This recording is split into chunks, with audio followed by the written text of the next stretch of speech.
Hi everyone, welcome back to my channel. So today I want to just show you a few books that are some of my favourites. You can see there's a gap on my bookshelf right now because I've selected all of the books on that shelf and then one extra one to show you today. So a couple of them, well, there's pretty much, I kind of see it as like two sets and then this massive beautiful book that I want to share with you. These books are for nature lovers, particularly if you're really into trees and flowers. So if you're interested in that sort of thing and you're interested maybe in a little bit of plant lore kind of thing, you might enjoy these books. But I've selected these ones not just because of the content inside of them, but also the art that's within them. So the first one that I'm going to share with you is Britain's Wild Flowers.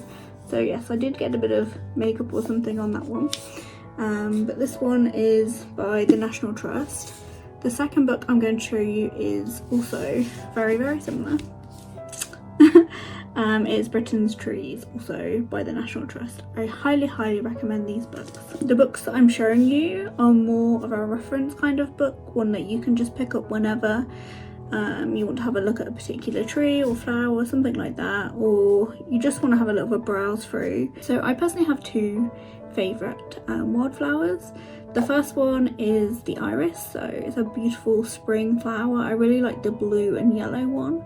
In particular, I saw one on a walk through my local area. Like, I live pretty much in the countryside. I live on an estate at the moment, but my last house was just like 5 minutes up the road, and one of the roads down there had these beautiful irises, and I'd never seen anything like that in my life before, as far as I could remember. And it really stood out to me. But my other favourite wildflower is the foxglove. So I did actually see one of these in the woods one time, and it was ridiculously tall. It was taller than me, and I was just astonished by it. I thought it was absolutely beautiful. So I really love learning about the foxgloves and the iris in particular because they're like my favourite flowers. But you know, whenever I see a flower and I want to have a read a bit further into it, I will. So the herb that I'm actually learning about at the moment is the agrimony. I have no idea if I'm saying that correctly. I even bought some herb. Like, I'm not really like a big tea drinker or anything, but there's a lot of other uses, and these books have like the very basic information about that. And then if you want to learn how to like make things from it, then I would look on the internet. But it's a really good starting point, is learning about herbs through books. And I think, you know, we have so much, we can access literally whatever we want from the internet, but there's something really special about actually reading a book and having something physical in front of you that you can reference back to as well. So that's that one. And the one of the trees, Britain's Trees, is also a really beautiful book, and I'm going to show you what my favourite tree is.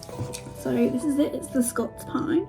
So it's probably not a very common favourite tree of people's, but I found a bunch of Scots pine in the woods several years ago, and I would regularly go back to visit them, and in particular I had like a favourite tree. And I also would take the pine cones that I found on the floor and make things, make crafts out of them, which was really great. And I did a lot of like forest bathing at this particular time. Now I've moved house, and also now that I work 5 days a week, whereas in the past I did 12-hour shifts, I find I have less time to go to the woods, but I do still have some things from those trees, like a bit of bark and some pine cones, and so I just keep them out to sort of remind me. But again, the artwork is like absolutely beautiful. The pages are like coloured as well. Let me try and find another one. So we've got the black poplar, so it's showing you that one in the winter time. Of course, the beautiful majestic oak tree. There's a lot of information on about this, and it's very similar to the flower book in the kind of content that you see within these chapters. But yeah, really really beautiful books. I would highly recommend them if you're a nature lover. Always a gift for somebody you know who's a nature lover. They look great on a bookshelf, and I just have them kind of sat upright like this on show because they are two of my absolute favourites. I'm going to quickly skip the next two of my favourites, and I'm going to jump into this massive book called The New Silver. So when I first saw this book in a bookshop, I thought that this was one of the most stunning books I'd ever seen, because basically I love trees, and I love the kind of style drawings that are in this book as well. They're just kind of, I want to say it's pencil, but I can't say for sure. But once I just opened this book, I was just absolutely in awe of how beautiful it was.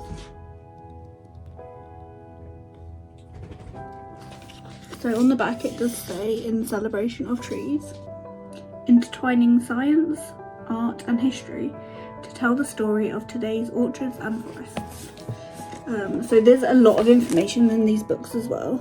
Yeah, there's a lot more science in this book. There's not really like any folklore and stuff like that, which the next two books will have a bit more in. But I just think it's just so stunning.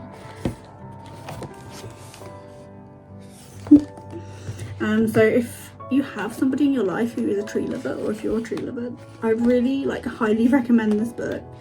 So if you want to know the information that's in here, it is biology, distribution and habitat, silviculture, timber and other uses, pests and diseases in the future. So yeah, it's really interesting as well as being absolutely stunning. The coming together of science and art was really, I find it really inspiring. So yeah, that was that book. And then I'll move this hefty book out of the way. And then these two books are probably my absolute favourite books. They are The Romantic Language of Flowers and The Secret Language of Trees. So we'll do the flowers again first. So I got a lot of the books I have from charity shops. So we've got a really good charity bookshop near me that often has a lot of nature. Well, it has a nature section, and I'm always going in there. And so I paid £1.95 for this book. And then this book, but this one I believe I got it as a present that I requested at Christmas time. Same with the big book of the trees book as well.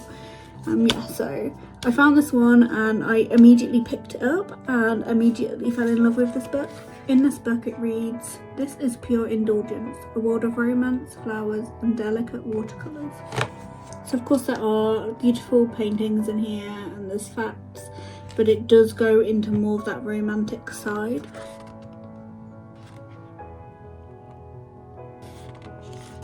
And we get to my favourite, the foxglove. So obviously I've said that foxglove is one of my favourite wildflowers. One of my favourite flowers is the rose. Absolutely adore the rose. I think it's, everybody knows it's the romantic flower, but I just love all the different colours. I love growing roses in my garden. I love seeing which ones are going to come out each year, how many, the different shapes, because they all have different shapes.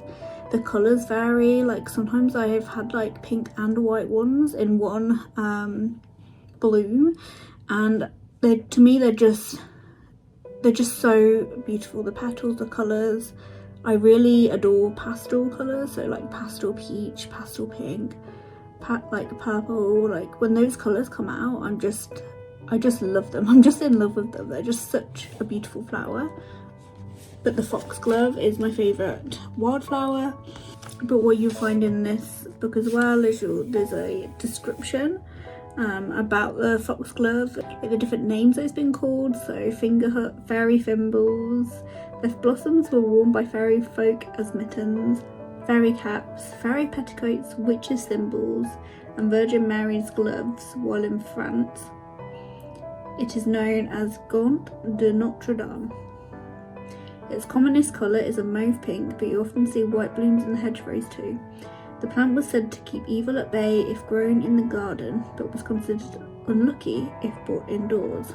So fun facts, but the facts are a bit more lore as well. So supposedly if you picked a foxglove you would offend the fairies. If the fairies stole your baby, then foxglove juice would help you to win the changeling back. And it goes into about how it's poisonous, but it can be used for medicinal purposes. And then the meanings of the foxglove are insincerity, stateliness and youth. I think the picture is adorable. I love it. There's a little cute poem there as well. And then in the back of this book there's more facts and information. There's information on birth months. So January is mine, which is the UK carnation, and if you're in the USA that is the snowdrop. It goes through all of those. It goes through all of the national flowers. So England, it's the Tudor rose. And see if there's any other countries that you might be from. Australia, the golden wattle, which I have never heard of before. Maybe the US is in here as well. If anyone's from there, it's the rose. Like, how lucky. There is a dictionary of floral meanings, and then finally we have an index of flowers and their meanings. So I find that nature holds a lot of meaning to me. I see a lot of symbolism in nature, and to me it's like one of the most special things. So that's why I hold so much joy in this kind of books. I love the art, I love the information, everything just comes together beautifully in my opinion. And then we've got The Secret Language of Trees, which is similar, like very, very similar. It's written by the same person. So I have actually seen a monkey puzzle tree. I actually took one of my identifying trees books with me to a local, kind of like a stately home, and they had this tree there, which was pretty cool. So I found the pine eventually, and they also have a willow. Like, who doesn't love a willow tree? They are stunning. So again, this book has like some facts and information about the trees, but it also has secrets and special associations, which is really interesting. So one of these says, the tree is associated with fertility, mysticism and witchcraft. And there are several meanings of each tree, but this one, mourning, grief, sadness and sorrow. So as we get to towards the end of the book, we have small trees and shrubs, and then we have the power of trees. So in this section we have trees as treatment, so it goes into all the different ways you can use trees to help treat certain things, and there are pages and pages of this, seriously. Trees as inspiration, so trees through the seasons. We've got spring there, summer, autumn and winter. Like, how beautiful is that painting there? Ugh. Art and artists, so even more beautiful paintings, trees and stories and music. Spirit of the forest.